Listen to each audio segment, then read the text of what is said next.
Welcome back to the Marathon Mortgage Happy Hour. I'm Mike Witzak. Domo arigato. Yeah, all right.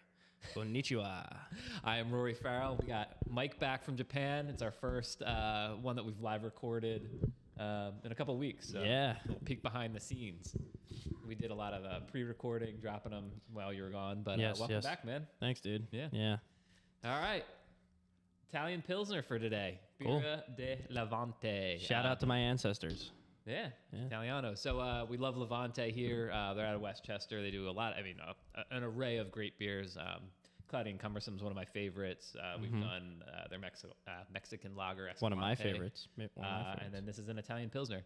Italian Pilsners are similar to German Pilsners or Czech Pilsners or even American Pilsners in that they're super light, super dry. The difference with Italian Pilsners is they tend to dry hop them. So after the wort's all been boiled and everything, and after it's been fermented, they often will dry hop, so add hops into that fermentation portion of the process, so doesn't burn off and doesn't kind of reduce the hops, and it really gives it a nice aroma versus a flavor from the hops.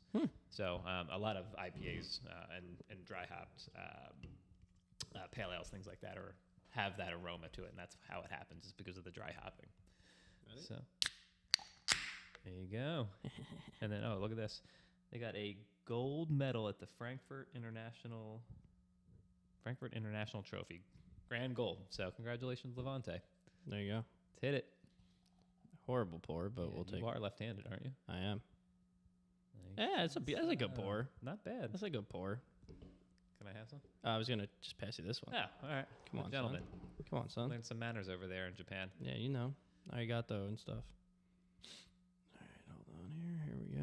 No dead air. Give it a smell. I can't smell anything right now. I'm a little under the weather, so a light beer might be. If I have to drink a beer. You can't smell anything, brother. This isn't adding up. Not that I can't smell, just I'm stuffed up. It smells beautiful, honestly. I really like the smell of it.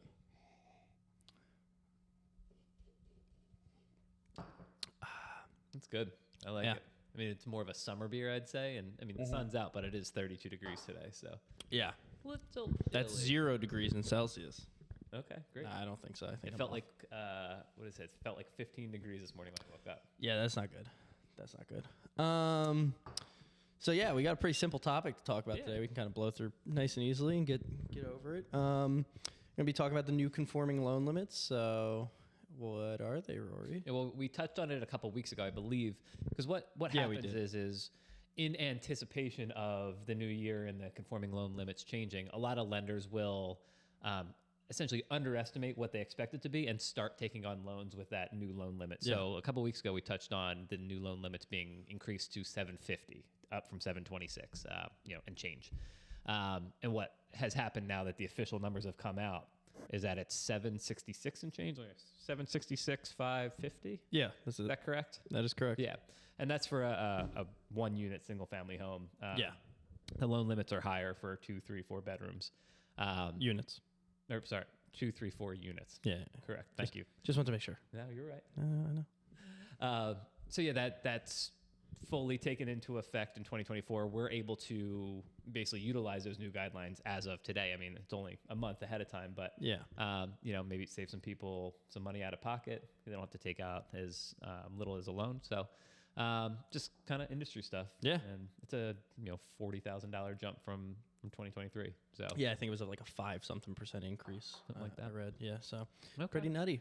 Pretty crazy. Yeah, so that's new as of, officially new as of Yes, sir. yesterday. Yeah. So very good. That's Just keeps going up, up, up. It does. I think when I started, it was like 542 or something, or 5 something. Yeah, it was like in the low fours Yeah. when I think in 2016 when I started. It was in the low 4s. 25, I want to say. Fact check me on that, producer. Interesting. Yeah, we'd have to I look am that the up. producer. I'll fact check it later. I want to say it was 424 in 2016. Wow, that's nutty. Yeah, so just think Damn. about that increase over 6, 7, 8 years. Wow. Yeah, that's not healthy.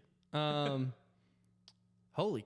Wow, really? I'm like still, I'm going to have to wrap my head around that one. 14 at that point. How old were you? 21? What year? 2016. I was 17. All right, give me a little slack there. I was Working on 12. Working on your high school diploma. I was working on my Pinewood Derby car. What was I doing when I was 17? Oh, run track. Running track. All right. Well, what's Shout your? out You got to Marian win. Catholic. You got to win. Shout out Marian Catholic. Yeah. Hey, yo, look at you. I pay attention to my details. Yo, all right, Lansdale. So yeah, my win. We haven't done wins probably in a couple weeks, and it's hard to think back. But You got a pretty good win that I could think of for you. oh, the house. Yeah. Yeah. We bought a shore house, which is cool. I mean, maybe that goes to show you that hey, you can in this market you can buy properties, and it's people are always worried about buying properties, but you talk to a lot of realtors and you talk to loan officers, like they're not shying away from that due to rates. Yeah. If you can find a good deal on a property, theoretically the thought is you can always refinance. So the way that I view it personally is, hey, if you can afford the payment now, then if and when rates drop, icing's on the cake. So you can't assume that price or that rates are going to drop and base that purchase on, hey, in the next 18 months, like I know it's going to drop and I'm going to be able to save $500 a month or whatever the case is. Yeah. You can't assume that because that may not happen. But in my situation, we felt comfortable with the current payment. If rates drop, great. If not, we're comfortable. We're comfortable with that at. payment. So Exactly. Kind of icing on the cake. So don't shy away. Obviously, with the new conforming loan limits, we're all thinking home prices are going up. Even if rates go up a little bit as well, theoretically, you could always refinance, especially if it's more of a long-term investment, whether it's your primary home or investment or second home or whatever. The real estate in and of itself is the investment. So if you're going to keep that for a longer amount of time, it tends to pay off more, even more and more year over year. So yes, sir. don't shy away. Don't wait for those rates to come down or don't wait for the home prices to crash. It might not happen. Yes, sir. You got to win? Do I have a win? Yeah. 'Cause I'll do yours and then I got a piggyback one. Oh, you got a piggyback win. Run your piggyback win. So each week I send out weekly rates to my realtors and things like that. And I haven't sent one out in a while with a 6%. It's something in the 6%. So it's been weeks and months probably.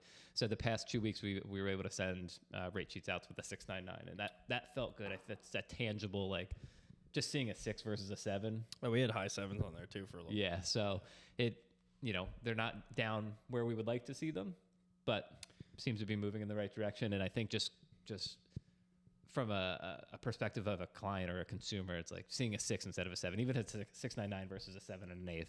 Yeah. Feels better. Yeah. So. True. I think my win. I don't know. Had a settlement Monday for a first-time home buyer. That's always a great feeling. Seeing them get their first house. Other than that, I think. Obviously Japan. That was just an incredible experience, life experience that I'll never forget. I'm pretty boring right now. I'm not gonna lie. Well, you've been gone for 3 weeks. Yeah, And luckily you have a phenomenal team that took care of your stuff while you were goddamn gone. Right. Yeah, that's my win. I work for the best mortgage company in the planet, son. But everyone needs to decompress. So glad you could do that. Yeah, for sure. So and then that's pretty much it. Got to pull out with some snow monkeys, hang out with some monks. Pretty cool. So, Drink some tea. Drank some tea. Some highballs. So a lot of highballs, a lot of whiskey, a lot of alcohol. But that's probably my win. So cool. All right. Well, welcome back. Thanks. Back to Real Life Podcast. Nothing pre-recorded, and thanks for tuning in, guys. Back to editing and producing. Love it. It takes me 5 minutes. You want to talk about like life or something? Or are we gonna sign out now? Or talk about that. I feel like our SD card's probably got to be running out. Yeah, we got a couple minutes left on that. All right, maybe next episode. All right. Yeah, off air. We'll talk about life. All right. I want to do it for the public, so I got a little left in here. Cheers, dude. Cheers. See you guys next episode. Thank you, Levante. Bye.